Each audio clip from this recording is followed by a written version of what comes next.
Ang unang sulat ni Juan, unang kabanata.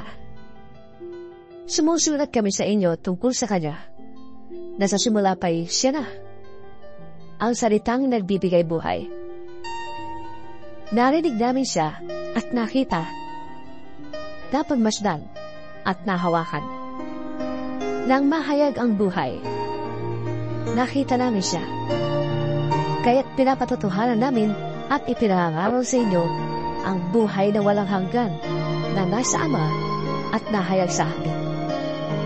Ipinapahayag nga namin sa inyo ang aming nakita at narinig upang makasama namin kayo sa pagkiisa sa Ama at sa Kanyang Anak na si Jesucristo. Isinusulat namin ito upang malubos ang ating kagalakan. Ito ang aming narinig sa Kanyang Anak at ipinapahayag naman namin sa inyo.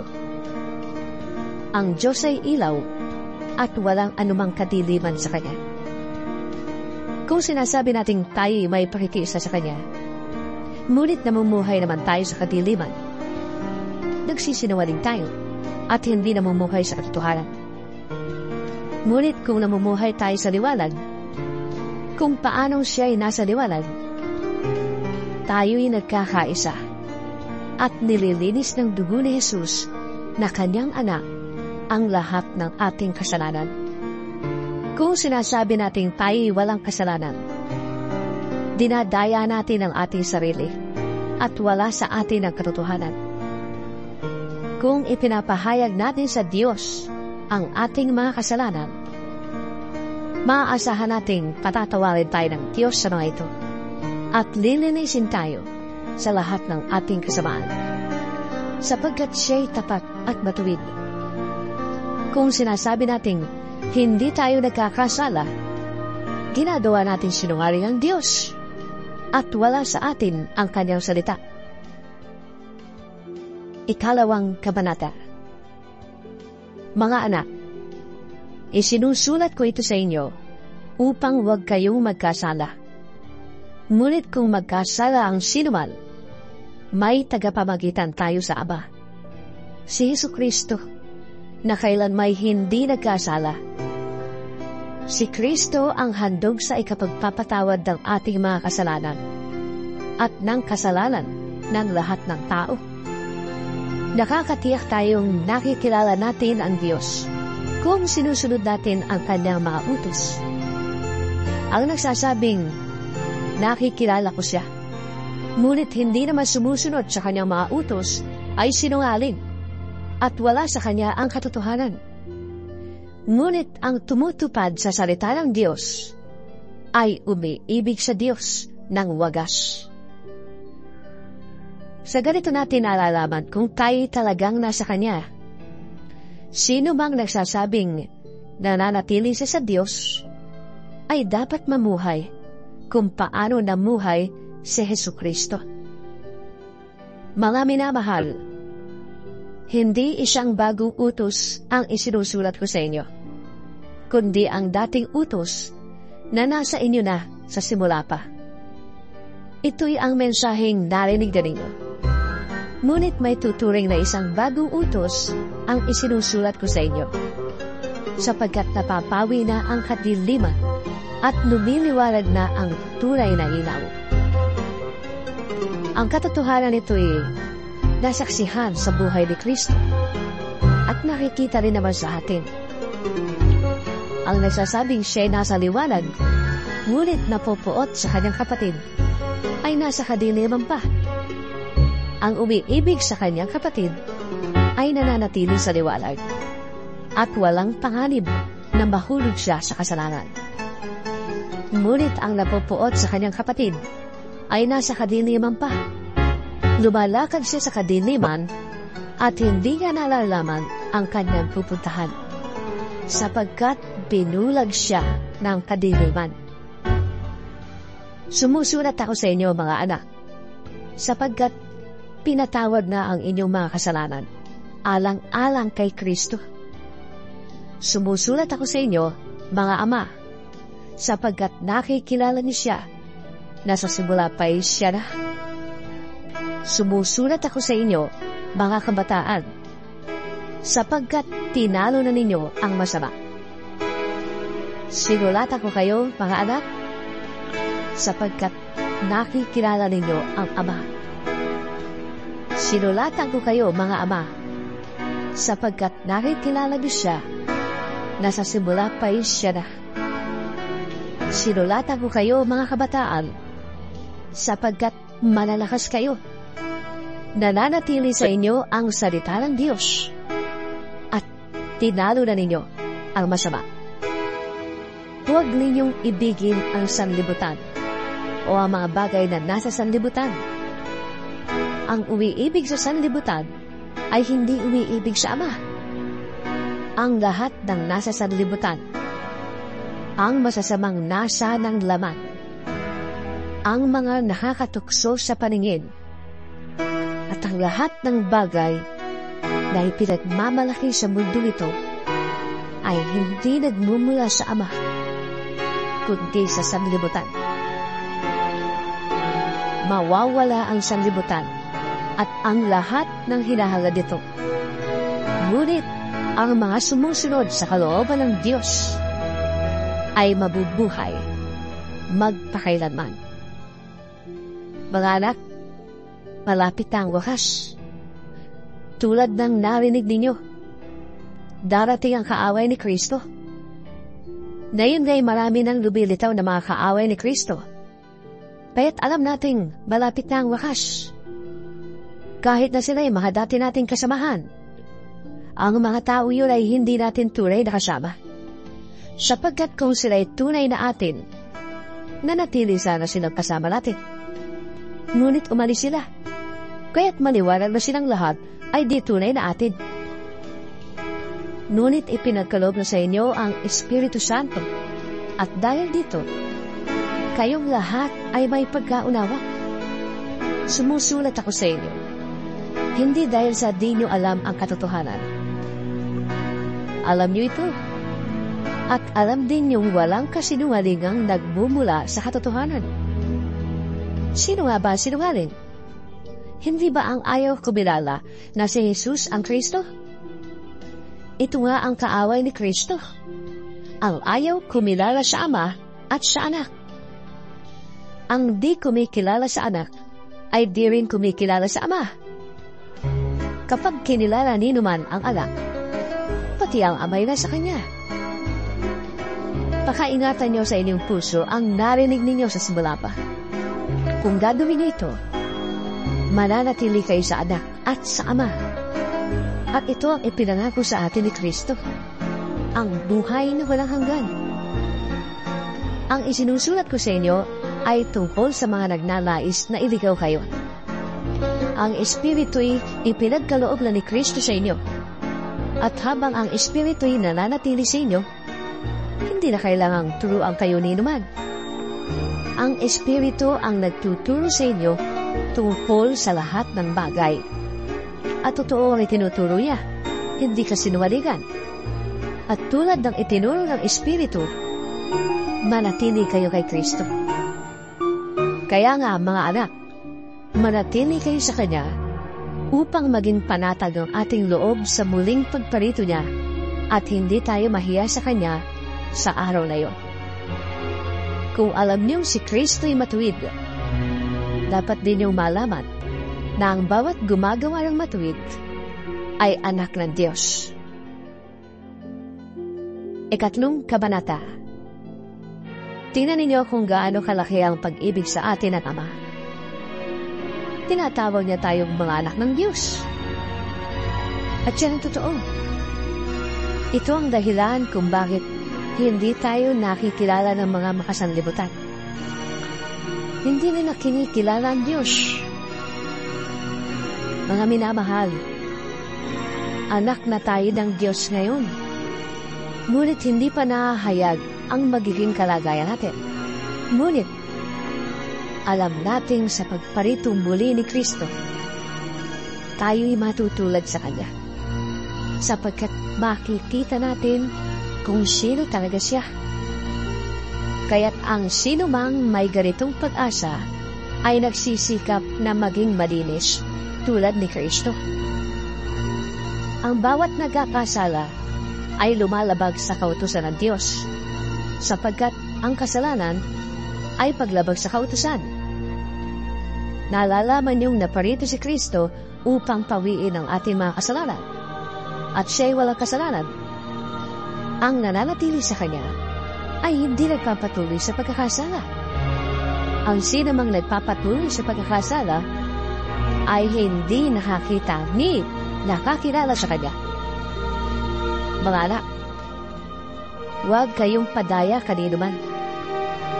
Ang sinumang gumagawa ng matuwid ay matuwid tulad ni Kristo. Ang nagpapatuloy sa pagkakasala ay kampo ng dyablo, sapagkat sa simula pa'y gumagawa na ng kasalanan ng dyablo. Naparito ang anak ng Diyos upang wasakin ang mga gawa ng dyablo. Ang tinanggap ng Diyos bilang anak niya ay hindi nagpapatuloy sa pagkakasala, sapagkat siya may bagong buhay na galing sa Diyos. At dahil ang Diyos ang ama niya, hindi siya maaaring magpatuloy sa pagkakasala. Dito makikilala kung sino ang mga anak ng Diyos at kung sino ang mga anak ng dyablo. Ang sino mang hindi gumagawa ng matuwid at hindi umiibig sa kanyang kapatid ay hindi anak ng Diyos. Ito ang turong narinig na ninyo sa simula pa. Magmahalan tayo.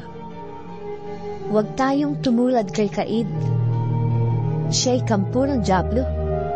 Pinatay niya ang kanyang kapatid. Bakit? Sapagkat masama ang kanyang mga gawa, ngunit matuwid ang mga gawa ng kanyang kapatid. Kaya mga kapatid, huwag kayong magtaka kung kinapopuotan kayo ng sanlibutan. Nalalaman nating lumipat na tayo sa buhay mula sa kamatayan, sapagkat iniibig natin ang mga kapatid. Ang hindi umiibig ay nananatili sa kamatayan. Mamamatay tao ang napupuot sa kanyang kapatid. At nalalaman niyong ang buhay na walang hanggan ay wala sa mamamatay tao. Dito natin nakikilala ang tunay na pag-ibig. Inialay ni Kristo ang kanyang buhay para sa atin. Dapat din nating ialay ang ating buhay para sa mga kapatid. Kapag nakikita ng isang may kaya sa buhay ang kanyang kapatid na nangangailangan at hindi niya ito tinulungan, masasabi bang siya'y umiibig sa Diyos? Mga anak, huwag tayong umibig sa pamamagitan ng salita lamang. Ipakita natin ang tunay na pag-ibig sa pamamagitan ng gawa. Dito natin makikilalang tayo'y nasa panig ng katotohanan at matatahimik ang ating budhi sa harapan ng Diyos sakali mang tayo'y usigin ito. Sapagkat ang Diyos ay higit sa ating budhi at alam niya ang lahat ng bagay. Mga minamahal, kung hindi tayo inuusig ng ating budhi, makakalapit tayo sa Diyos na panatag ang ating loob. Tinatanggap natin ang anumang ating hingin sa Kanya sapagkat sinusunod natin ang Kanyang mga utos at ginagawa ang nakalulugod sa Kanya. Ito ang Kanyang utos. Malalig tayo sa Kanyang anak na si Jesucristo at magmahalan gaya ng iniutos ni Kristo sa atin. Ang sumusunod sa mga utos ng Diyos ay nananatili sa Diyos. At nananatili naman sa Kanya ang Diyos. At nalalaman nating nananatili siya sa atin sa pamamagitan ng Espiritong ipinagkaloob niya sa atin. Ika-4 na kabanata. Mga minamahal, huwag ninyong paniniwalaan kaagad ang bawat nagsasabing nasa kanila ang Espiritu. Sa halip ay subukin muna niyo sila upang malaman kung talagang mula sa Diyos ang Espiritong nasa kanila. Sapagkat marami nang lumitaw na huwad na propeta sa daigdig. Ito ang palatandaan na ang Espiritu ng Diyos nga ang nasa kanila. Kung ipinapahayag nila na si Jesucristo ay naging tao. Ngunit kung hindi gayon ang ipinapahayag nila tungkol kay Jesus, hindi mula sa Diyos ang Espiritu nasa kanila. Ang Espiritu ng kaaway ni Kristo ang nasa kanila. Nasabi na sa inyong ito'y darating at ngayon ay nasa daigdig na. Mga anak, kayo'y sa Diyos na at tinalo na ninyo ang mga huwad na propeta, sapagkat ang Espiritong nasa inyo ay mas makapangyarihan kaysa Espiritong nasa mga maasanlibutan. Sila'y sa sanlibutan, kaya't mula rin sa sanlibutan ang itinuturo nila, at nakikinig sa kanila ang mga makasanlibutan. Ngunit tayo sa Diyos. Ang sino mang kumikilala sa Diyos ay nakikinig sa atin. Ngunit hindi nakikinig sa atin ang sino mang hindi sa Diyos. Sa ganito na natin nakikilala ang Espiritu ng katotohanan at ang Espiritu ng kasinungalingan. Mga minamahal, mag-ibigan tayo sapagkat mula sa Diyos ang pag-ibig. Ang bawat umiibig ay anak ng Diyos at kumikilala sa Diyos. Ang hindi umiibig ay hindi kumikilala sa Diyos, sapagkat ang Diyos ay pag-ibig. Inihayag ng Diyos ang kanyang pag-ibig sa atin nang isugo niya sa mundo ang kanyang kaisa-isang anak, upang magkaroon tayo ng buhay sa pamamagitan niya. Ito ang pag-ibig. Hindi sa inibig natin ng Diyos, kundi tayo ang inibig niya, at isinugo ang kanyang anak upang maging handog para mapatawad ang ating mga kasalanan. Mga minamahal, dahil ganoon kadakila ang pag-ibig ng Diyos sa atin, dapat din tayong magmahalan. Wala pang taong nakakita sa Diyos kailanman. Ngunit kung tayo'y nag-iibigan, nasa atin ang Diyos, at nagiging ganap sa atin ang kanyang pag-ibig. Nalalaman nating nananatili tayo sa Diyos, at siya naman sa atin, sapagkat pinagkalooban niya tayo ng kanyang Espiritu. Nakita namin at pinapatutuhalang isinugo ng Ama ang kanyang anak upang iligtas ang sanlibutan. Ang nagpapahayag na si Jesus ang anak ng Diyos ay nananatili sa Diyos, at ang Diyos naman nananatili sa Kanya. Nalalaman natin tayo'y iniibig ng Diyos at lubos tayong nananalig sa katotohanan ito. Ang Diyos ay pag-ibig. Ang nagpapatuloy na umiibig ay nananatili sa Diyos, at ang Diyos ay nananatili naman sa Kanya. Ang pag-ibig ay nagiging ganap sa atin, kaya't hindi natin kinatatakutan ng araw ng paghukom, sapagkat tayo tulad ni Kristo. Kahit nasa daigdig pa ito, walang kasamang takot ang tunay na pag-ibig, sapagkat pinapawi ng pag-ibig ang anumang pagkatakot.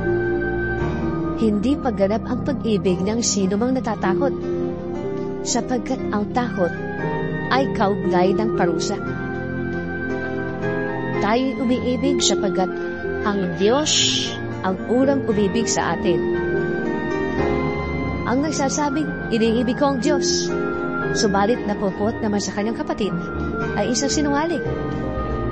Kung ang kapatid na kanyang nakikita ay hindi niya magawang ibigin, paano niya maiibig ang Diyos na hindi niya nakikita? Ito ang utos na ibinigay sa atin ni Kristo.